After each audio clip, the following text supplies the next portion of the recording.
Benches का है, मेज थपथपाना और ऐसे शब्द जब आते हैं हिंदू धर्म ऐसा शब्द और ये कहते हैं कि सारे लोग शराब पीते हैं, क्या ये भावना को ठेस नहीं पहुंचाया, क्या आहत नहीं किया? इसीलिए ये सदन बना है, इसीलिए इस असेंबली को कॉन्स्टिट्यूट किया गया है। यहाँ पे विशेष धर्म को ठेस पहुंचा हुआ ये कभी कबूल नहीं करेगा। और दूसरी बड़ी बात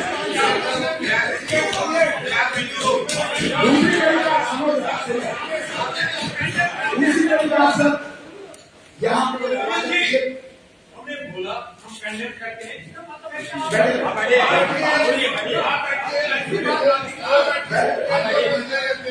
पिछले 15 दिन से यही तमाशा पेश है। हम नहीं चाहते एक कोई सदस्य न पार्टी का होता न कोई दूसरा आता होता, लेकिन ट्रेजरी बेंचेस को ये अच्छा लगता है कि डिस्टर्ब करना, यहाँ पे अपोजिशन जो है उनके खिलाफ एक खड़ा करके उस प्रकार का वो माहौल तैयार करना ठीक है। तो हमें भी आता है डिस्टर्ब करना, क्योंकि सुनने भी बनता है, हमें भी डिस्टर्ब करना आता है, लेकिन हम चाहते हैं कि हाउस अच्छी तरह चले, एथिक्स होते हैं हाउस के। हमने आर्डर स्पीकर सर आपको अपने 3 मेंबर्स की तरफ से यहाँ पे ब्रीच ऑफ प्रिविलेज मोशन कोई एक्शन नहीं हुआ, अभी तक कोई एक्शन नहीं। इतनी बड़ी बात यहाँ पे हाउस में की जाती है कि बीजेपी ने सरकारी रेट पे ऑफिस बनाया, 3 सीनियर मेंबर्स ने लिखित रूप से दिया, वो कार्रवाई का वो क्या जब सेशन खत्म होगा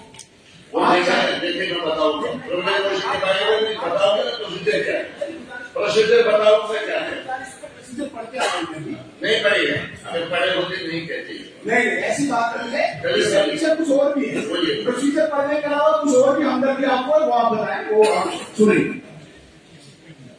ऐसे मेंबर को यहाँ पे माफी मांगनी चाहिए जो एक धर्म विशेष की भावनाओं को आहत करता है। पूरा हाउस मुझे लगता है ट्रेजरी बेंचेस को भी कहना चाहिए अपने स्पीकर कि ऐसे व्यक्ति को या तो हेल्प नहीं करो, क्या यहां से जो बातें बाहर जाएंगी बाहर सारे लोग चुप रहेंगे? ऐसी बात को सुनिए, यही हम एक्सपेक्ट कर रहे हैं समाज से। तो क्या यहाँ पे आदमी लगाई जा रही है, मेरे घर दबाए जा रहे हैं, सुनिए कहा जा रहा है कि नहीं इसको हमारा भी टाइम दीजिए, क्योंकि ये हिंदू समाज हिंदू धर्म के विरुद्ध बोल रहा है, इसलिए इसको टाइम दिया जाना चाहिए। यहाँ पे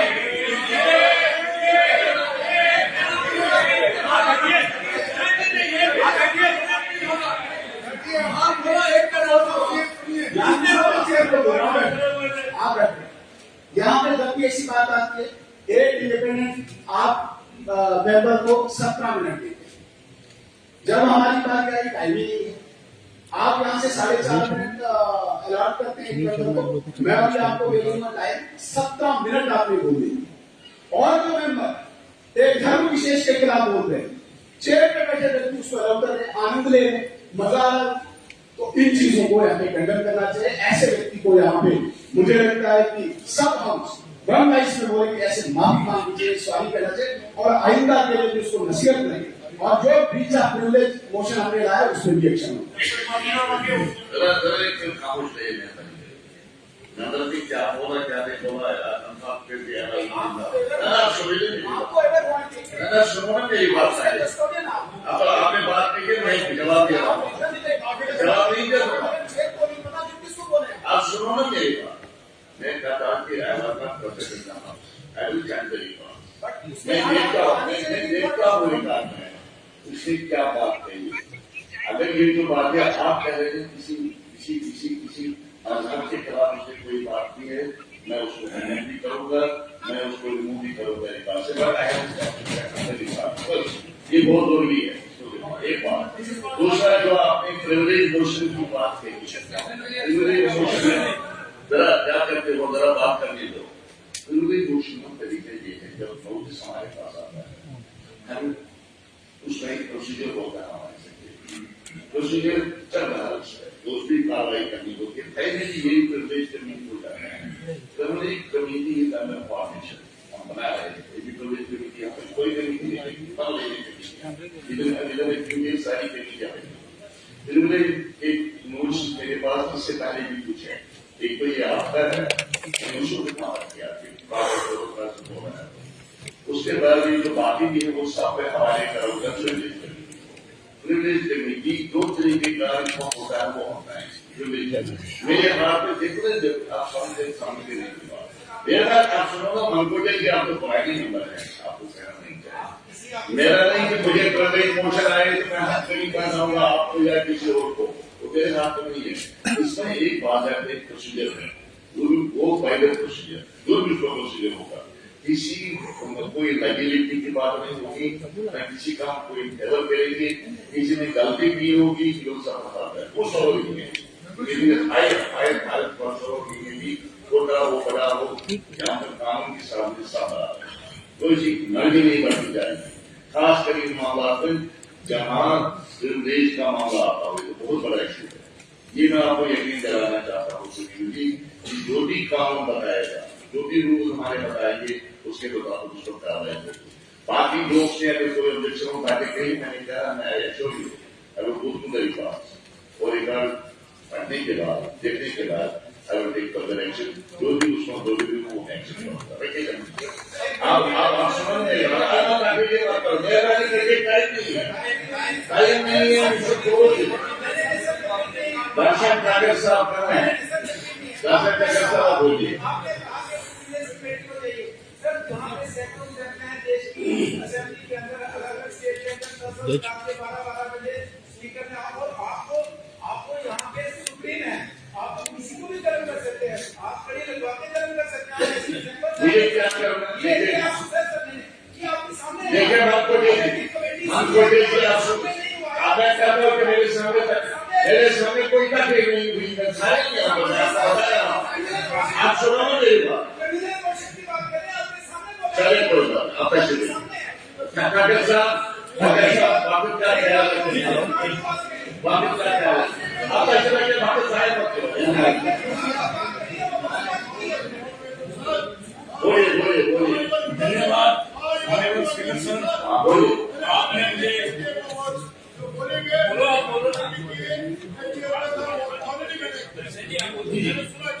धन्यवाद स्पीकर सर, जो आपने आज सीएम साहब की डिमांड से बहुत ही महत्वपूर्ण पर मुझे बोलने का अवसर दिया।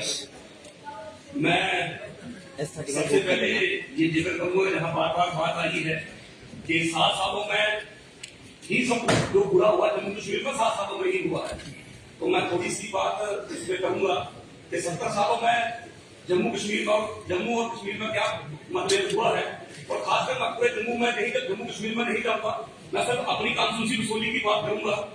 तो हमारा जो डिस्ट्रिक्ट हुआ है जम्मू कश्मीर का नहीं लगता मुझे पूरे हिंदुस्तान का सबसे बड़ा डिस्ट्रिक्ट होगा, जो कम से कम भी 500 किलोमीटर की रेंज में फैला हुआ है, जिसमें हमारा पहाड़ी जिला जो बनी वसूली बिलावर की बहुत ही पुरानी मांग है जिले की। 2008 में नबी साहब ने 8 जिले बनाए, उस समय भी हमारे डिस्ट्रिक्ट हुआ की हम देखी हुई है, क्योंकि पहाड़ी एरिया है, दूर दराज का क्षेत्र है, और हमारे लोगों को काम करवाने के लिए पटुआ में आना पड़ता है, वो दूर दराज का सफर है। तो इसलिए मेरा सीएम साहब से एक निवेदन है कि जब भी आप अभी नया एडमिनिस्ट्रेशन को यूनिट बनाते हैं तो हमारा वसूली को डिस्ट्रिक्ट का महत्व दिया जाए। उसके बाद मैं एक निवेदन और करता हूँ कि हमारे वसूली में रणजीत सागर डैम बनी है, रणजीत सागर जो डैम बनी है वसूली के संसाधनों पे, जम्मू कश्मीर के संसाधनों पे डैम बनी है। इसमें 22 गाँव की जमीन गई थी, 1,11,740 कनाल जमीन हमारी जो हो गई है, और 1979 में इस पर समझौता हुआ था, लेकिन 1984 में वहां पे जमीन का जो रेट फिक्स हुआ, लेकिन लोगों को जो मुआवजा मिला वो 1995 96 2005 मिला, तो बीच का डिफरेंस साथ उनको मुआवजा मिलना चाहिए था। लेकिन आज भी कॉम्पनसेशन के लिए हमारे लोग तरस रहे हैं। एम्प्लॉयमेंट की बात है तो वहां पे जो अफेक्टेड फैमिलियां थी वो थी 1802, 1541 फैमिलियां एलिजिबल की गई थी, लेकिन 816 को नौकरी मिली है, 725 लोग आज भी तरस रहे हैं उसके लिए। उसके बाद में रिलीफ एंड रिहेबिलिटेशन पैकेज, इसके तहत भी हमारा आज भी 9,56,85,772 रुपए जो है मिलाप गवर्नमेंट से बाकी है। गिराव केसेस के अंदर 367 लाख जमीन जो है हमारे लोगों की गई थी, जिसमें पानी आ गया था, लोग उस जगह को छोड़ के चले गए, लेकिन आज भी 367 लाख जमीन का लोगों को मुआवजा नहीं मिला। कलेक्टरेट उसके लिए भी जो सैलरी और आदत हमारे एक्सपेंस बनते हैं, उसके लिए 8,29,50,499 आज भी पंजाब गवर्नमेंट ने पेंडिंग है। टूरिज्म के ऊपर उन्होंने काम कर रहा था, वो भी पेंडिंग है। 20% इलेक्ट्रिसिटी हमें देनी थी, उसके बारे में भी कोई बात नहीं की गई। लेकिन देखो एक इतनी दुर्भाग्य की बात है, मोटेशन के लिए लेटर जाता है इसी ऑफिस से कि उनकी मोटेशन कर दी जाए। तो ये इसकी पूरी जांच करवाएं आप, इसी विभाग से बात करके विस्तृत जानकारी लेके, और हमारे लोग आज तक जो सफर हो रहे हैं उसको उनका हक मिलना चाहिए। उसके बाद सर एक मास्टर प्रोजेक्ट है हमारा सेवा सड़क, उसको 100 करोड़ की लागत से 2002 में माननीय फारूक अब्दुल्ला जी ने उसका उद्घाटन किया था, लेकिन 2012 से वो प्रोजेक्ट बंद पड़ा है। उस प्रोजेक्ट 9 मेगावाट का प्रोजेक्ट है, उसको जल्दी से जल्दी शुरू किया जाए। और उसके बाद में NHPC की मैं बात करता हूँ। NHPC जो हमारे प्रोजेक्ट लगा हुआ है, इस प्रकार से हमारे लोगों के साथ जो मनमानी कर रहे हैं वो सबकी नजर में बात है। उड़ी 1 उड़ी 2 और जो उधर का क्षेत्र है कश्मीर का, उड़ी 1 उड़ी 2 किशनगंज, लेकिन वहाँ जो स्किल्ड और अनस्किल्ड की पेमेंट का जो डिफरेंस है, और जम्मू में जो सेवा हमारा सेकंड है, जब किश्तवाड़ में है, सलाद प्रोजेक्ट है, तो इस वक्त भेदभाव हो रहा है। और जो सप्लाई में हमारे जो लेबर क्लास में लोग लगे हैं, उनको एक भी छुट्टी को नहीं देते हैं। मैंने पहले भी जिक्र करा, ये बात मैं ध्यान में डालना चाहता हूँ कि हमारे लोगों के साथ में अन्याय हो। और दूसरा क्या है कि NHPC 1% जो लोकल LAD है, local area development fund 1% NHPC ने देना होता है और 1% KKPTC ने देना होता है, लेकिन वो फंड आज तक उन लोगों को नहीं मिल रहा है जिनकी पूरी वहां जमीनें गई है, जिनका पानी यूटिलाइज हुआ है, सब कुछ हुआ है। तो ये 2% 1% JKPTC और 1 NHPC, इसका अकाउंट हेड जो है हमारा डिस्ट्रिक्ट कंट्रोल में बना हुआ इसी साहब के पास में, तो ये हमें पैसा 2% लोकल एरिया डेवलपमेंट के लिए मिलना चाहिए। उसके बाद सर एक पावर स्टेशन 33 KV का क्रमण में 2020 में उद्घाटन हरदेश जी थे, प्रिंसिपल सेक्रेटरी हरदेश कुमार जी ने किया था, लेकिन आज भी इसका काम नहीं हुआ। और सोलर प्रोजेक्ट की बहुत बड़ी संभावना है हमारे यहाँ, साउथ फेस के पार्ट है, तो जकार्ता कंपनी ने वहां सर्वे भी किया था, लेकिन उसके बाद भी आज तक उस पर कोई काम नहीं हुआ है। ब्रह्मर भूड और घोड़न गाली के जो पार्ट है, साउथ फेस के बहुत बेस्ट पार्ट है, जहाँ पे हम सोलर प्रोजेक्ट लगा सकते हैं। इसके बाद में हमारा जो बसोली में एक मिनी सेक्टर बनाया जाए, क्योंकि आज भी गवर्नमेंट की भी डायरेक्शन है कि जो सरकारी ऑफिस है वो सरकारी ऑफिस बिल्डिंगों में होने चाहिए, लेकिन आज भी वहाँ पे CDPO का ऑफिस हो, सोशल वेलफेयर का ऑफिस हो, DSO का ऑफिस हो, आज भी वो रेंट पे है। दूर दराज का पहाड़ी क्षेत्र है, लोग काम करवाने के लिए आते हैं, लेकिन एक दिन में काम नहीं होता। तो एक मिनी सेक्टर जो है बसोली में बनना चाहिए। उसके बाद में एक टूरिज्म की तस्वीर की बात करें, हमारा ब्लॉक आता है जहाँ से 45 किलोमीटर बनी है, 40 किलोमीटर बसोली है, 45 से 50 लाख की पॉपुलेशन है। वहाँ पे एक तस्वीर बननी चाहिए, लोगों को छोटे छोटे काम करने के लिए दूर सफर तय करके आना पड़ता है। टूरिज्म की बात करूं मैं, तो बसोली टूरिज्म के लिहाज से इस समय बहुत ही खूबसूरत जगह है, और जैसे बार बार जिक्र आता है कहीं बर्फानी एरिया है, दूसरा इलाका है, लेकिन बसोली में एक खूबसूरत जगह है जिसको मिनी गोवा के नाम से जाना जाता है। तो मैं चाहता हूं कि वहाँ पे रणजीत सागर डैम है, और एक और प्रोजेक्ट जो हमारा छापरकंडी का प्रोजेक्ट जो 35 साल से बंद पड़ा रहा, 2014 में मोदी गवर्नमेंट आने के बाद में डॉक्टर जितेंद्र सिंह जी ने उसमें पूरा ध्यान देके इनिशिएटिव लेके और वो प्रोजेक्ट भी कंप्लीट हुआ, तो हमारी छापरकंडी की भी लेक तैयार हो गई है। तो वहाँ भी टूरिज्म के लिए कुछ करना चाहिए। इस पे भेजा सोनी से तरोली जो है 35 किलोमीटर है, तो टूरिस्ट आता है, लेकिन वहाँ पे डेवलपमेंट नहीं है, कुछ फैसिलिटी नहीं है। जो पढ़ाई का गाँव आता है वहाँ पे एक सर्कुलर रोड बनना चाहिए, और एक थर्ड डैम से लेकर बसोली तक रिवर फ्रंट रोड बने, जिससे कि टूरिज्म को काफी बढ़ावा मिल सकता है। एक थोड़ा सा मैं छोटा सा कहूंगा, एक क्रूज भी हमारा वहाँ क्रूज चलाने का भी काम हो सकता है। ट्रांसपोर्ट डिपार्टमेंट JNK ने हाल ही में जो उनका एक MOU साइन हुआ है बॉर्डर पे अथॉरिटी ऑफ इंडिया के साथ में, उसके लिहाज से वहाँ क्रूज भी चलाया जाए।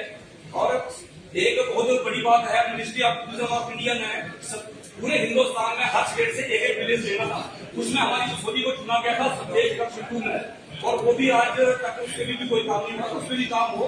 और एक पीवीडीए की पोस्ट भी वहाँ खाली है, टूरिज्म खाली पोस्ट है, उसको भी भरा जाए। और रिलीजियस के हिसाब से भी हमारा सोली, लाहौर, बनी एक बहुत अच्छा क्षेत्र है जहाँ दुल्हे माता, दोलन माता, पुरानी माता, बसोली में जैसलमेर माता, नाम सुराना माता जी रिलीजियस के हिसाब से भी टूरिज्म में बहुत बड़ा बढ़ावा दिया जाता है। और एक बसोली के साथ ही धार मानपुर एरिया है, बहुत ही खूबसूरत एरिया है। मेरा निवेदन है सीएम साहब से कि उसको भी एक टूरिज्म एरिया के हिसाब से उसको भी डेवलप किया जाए।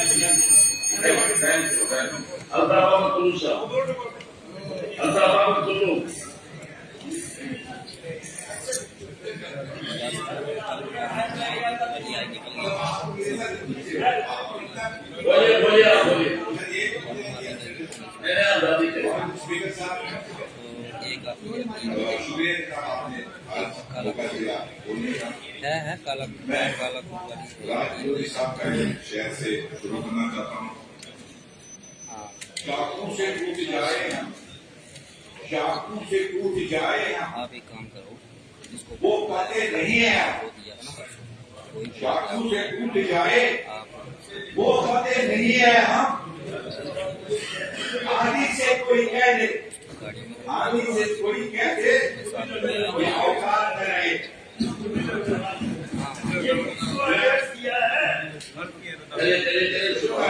स्पीकर साहब, मैं टूरिज्म के हवाले से पहले बात करूंगा क्योंकि कानपुर जो है 60% से ज्यादा टूरिज्म और टूरिज्म पे ही राजधानी साल है।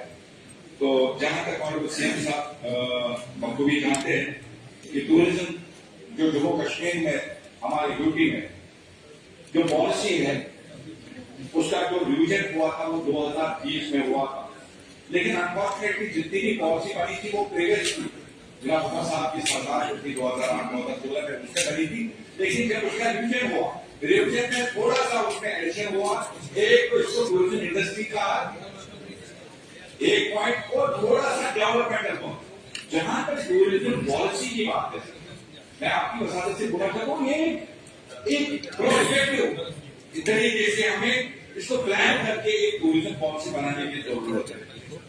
प्रेजेंटली अगर आप देखिए टूरिज्म में सर हमारे यूपी में मैक्सिमम अगर आप देखिए महाराष्ट्र, राजस्थान और गुजरात के उससे ज्यादा हम किसी भी अपने ग्रुप में उनको यहाँ पे लाने के लिए कोई पॉलिसी हमारे पास उतने एडवेंचर चीजें नहीं है, उतने इको टूरिज्म सिस्टम नहीं है ताकि हम उनको यहाँ पे अट्रैक्ट करते।